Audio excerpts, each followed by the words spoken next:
hatukutarajia pengine kuona matokeo haya. Imekuwaje kwa JKT kuruhusu goli 5 mbele ya Yanga? Kwamba umekiri kwamba hamkutarajia, na si wewe tu, Watanzania walio wengi hawakutarajia. Hata sisi JKT Tanzania hatukutarajia, na nina hakika umesema hatukutarajia kwa sababu unaujua ubora wa JKT Tanzania. Bado sisi tunaamini ni bora, ni hali tu ya kawaida imetokea. Kwenye mpira haya yapo. Huwa mambo kama haya yakitokea, na wakumbuka ndugu zangu, wapendwa wangu ninaowashabikia na kuwapenda sana Brazil. Kwa wale ambao walikuwa wamezaliwa, nadhani wanajua nini kilitokea Brazil. Kwa hiyo hii ni mpira tu wa kawaida. Labda niseme Kwaresima, mwezi mtukufu wa Ramadhani, nadhani unaelewa ninapozungumza hivyo. Lakini sisi tulijipanga kucheza mpira, na mpira wetu JKT Tanzania mnaufahamu.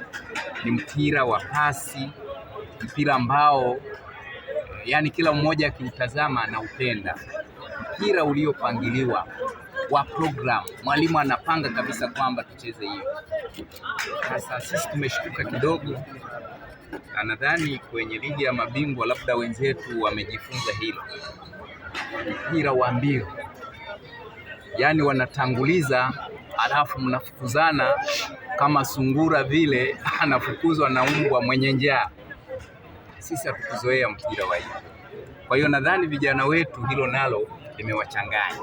Walifikiria wanakutana na timu ambayo itacheza mpira kwa maana ya pasi, watu wa hesabu, wafurahi, waburudike, waone mpira unavyocheza. Nadhani na nyinyi umeshuhudia, umeona walikuwa wakifika katikati hapo hawatazami kingine, wanapiga marefu.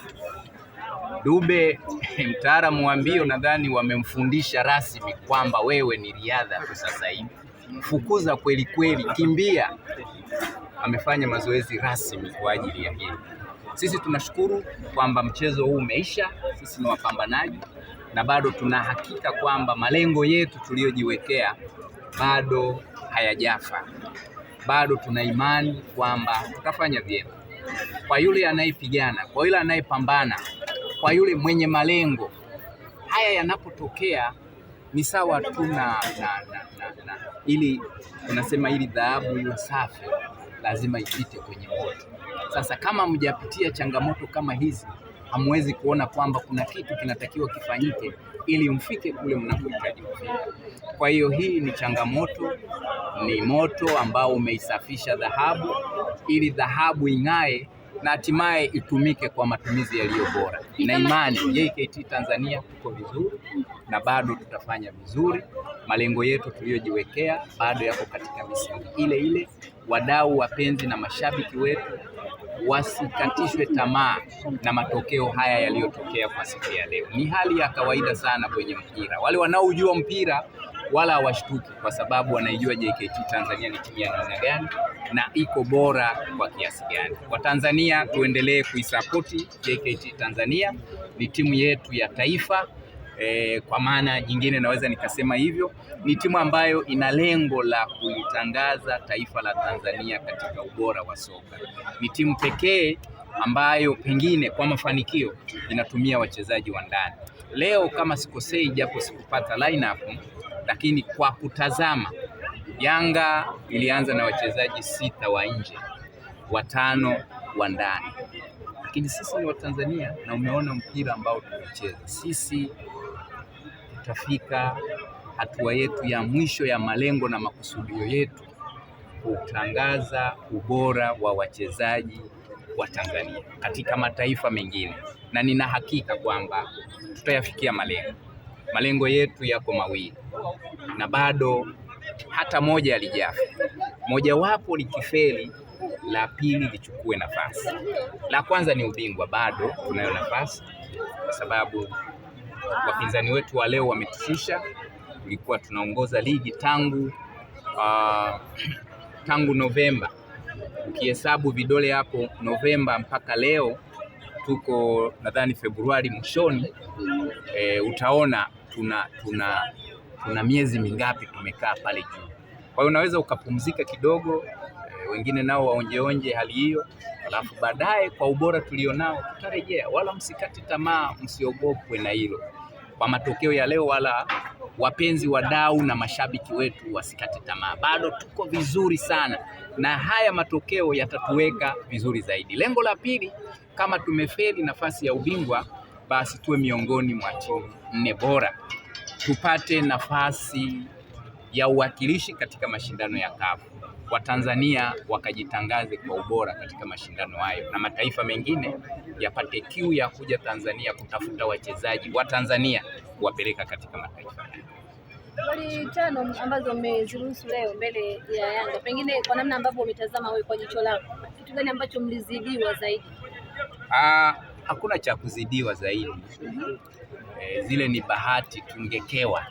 Yani bahati tungekewa. Unajua mimi zamani wakati niko mdogo kabisa, nadhani tuko darasa la pili, kichwani zilikuwemo vizuri tu na nilikuwa monitor wa darasa. Kuna bwana mmoja ambaye yeye alikuwa na tatizo, kusoma alikuwa ajui wala kuzungumza Kiswahili ajui, lakini alikuwa na nguvu kweli kweli. Kwa hiyo mimi darasani nilikuwa namchokoza sana. Mkitawanywa kwenda nyumbani, kazi aliyokuwa naifanya, kwa sababu alikuwa anaogopa kukugusa ukimpeleka kwa mwalimu ajui Kiswahili. Kwa hiyo mkitoka tu darasani anakukimbiza kweli kweli, na alikuwa mkubwa na nizidi, wala sikuwa na ujanja. Lakini siku hiyo nikamwotea, alinikamata nikamweka chini. Sasa kule kumweka chini nikashindwa hata kumpiga, kwamba huyu nikimpiga inaweza ikawa balaa. Kwa hiyo nilivyomuona kwamba pale chini amezidiwa, nikachurupuka pale mbio, hakuniona. Kwa hiyo mimi niseme ndicho hicho kilichotokea leo kwa ndugu zetu wa Yanga, kwamba wamebahatisha pia hizo goli 5. Ni bahati. Unajua bahati haina idadi. Kwa wale ambao wanaelewa vizuri bahati ilivyo, bahati katika mpira wa miguu haina idadi. Kwa hiyo wewe unayedhani bahati ni goli moja, hiyo sio bahati. Bahati unaweza ukabahatisha pale ambapo kustahili, hata goli 10 zikafika na watu wakashangaa imekweje, lakini ndo bahati zenyewe. Wenzetu leo walikuwa na bahati, lakini si kwamba wametuzidi kwa kiwango hicho katika kucheza soka. Na ukiangalia tu katika soka la kawaida, kwa wale waliokuwa wanafuatilia ule mpira ambao watu wanapiga pasi zimepangana vizuri, unakwenda kwa yule, unatoka hapo unahamia kwa huko. JKT Tanzania tumecheza. Wenzetu ukifuatilia vizuri, na ninyi waandishi mlikuwepo, leo zilikuwa mbio sana.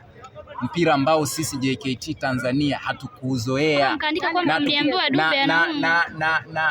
na tukutarajia kwamba tutakutana na mpira wa namna hii. Ndio sababu nikasema Yanga huko ligi ya mabingwa walikuwa wanajifunza namna ya kukimbizana na mpira uwanjani, kutanguliziwa alafu mbio ili upate ushindi pale ambapo pengine unadhani uwezi ukapata ushindi. Mimi niishie hapo, niwashukuru sana Watanzania.